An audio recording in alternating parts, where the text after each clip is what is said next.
ल आज घुम्न जाऊँ है त छुट्टीको दिन यसो कति रुममा बस्नु होइन त्यो पार्टिसनमा बस्दा बस्दा टाउको दुख्छ भनेर म चाहिँ निस्केँ अनि म निस्किएर अलिकति माथितिर गएँ अनि दुबईमा देरा साइडमा चाहिँ यो पानी देखिन्छ क्या यसरी बस्न पाइने ठाउँहरू छ अनि त्यसपछि म चाहिँ त्यो दुबईको अगाडि गएर बसेँ क्या त्यहाँ चाहिँ खासै मान्छे देखेको छैन क्या मैले अहिलेसम्म अनि त्यहाँनिर चाहिँ एकदम पिस छ क्या त्यो एरिया चाहिँ अनि म चाहिँ त्यहाँ गएर म रिल्याक्स हुन्छु क्या मलाई एकदम पिस फिल हुन्छ अनि म त्यहाँ गएँ अनि मैले आज चाहिँ एकजना मान्छे देखेँ होइन त्यहाँनिर जगिङ गर्नलाई गइरहेको थिएँ अनि मैले सोचेँ त्यो खोला खोला जान्छ होला भनेर म नि उसको पछि पछि गएँ अनि म त्यहाँ अन्डरग्राउन्डबाट भित्र छिरेँ अनि मैले त्यहाँ एउटा गेट देखेँ क्या होइन अनि म त्यहाँबाट जाँदै थिएँ अनि मैले एक्कासी यस्तो राम्रो ठाउँ देखेँ होइन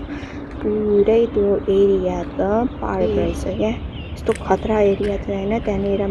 अरबिक फ्यामिलीहरू चाहिँ बार्बिक्यू गर्नलाई बसिरहनु भएको थियो पिकनिक स्पट बनाइरहनु भएको थियो क्या अनि खतरा थियो अनि त्यहाँनिर चराहरूको आवाज पनि क्या कस्तो मजाले सुनिन्छ होइन लाइक तपाईँ नेपालमा हुनुहुन्छ जस्तो लाग्छ क्या तपाईँलाई अनि म त्यो एरियामा घुम्दै गएँ मेरो 10,000 स्टेप्स केही पनि पुरा गर्नु थियो अनि म त्यो एरियामा हिँड्दै म एक्सप्लोर गर्दै थिएँ क्या अनि मैले एक्कासी त्यहाँनिर बुश खतरा देखेँ अनि मैले फोटो नि खिचेँ होइन अनि त्यसपछि म पुरै फेरि हिँड्न त्यहाँनिर चाहिँ वासरुमदेखि लिएर सबैको फेसिलिटी छ होइन अनि मलाई कस्तो रमाइलो लाग्यो क्या अनि यहाँनिर चाहिँ बच्चाहरूको लागि खेल्नलाई स्पेस पनि छ पुरै एरिया छ त्यहाँनिर होइन अनि त्यसपछि म चाहिँ मेरो 10,000 स्टेप्स के पुरा गर्नको लागि म हिँडेँ त्यो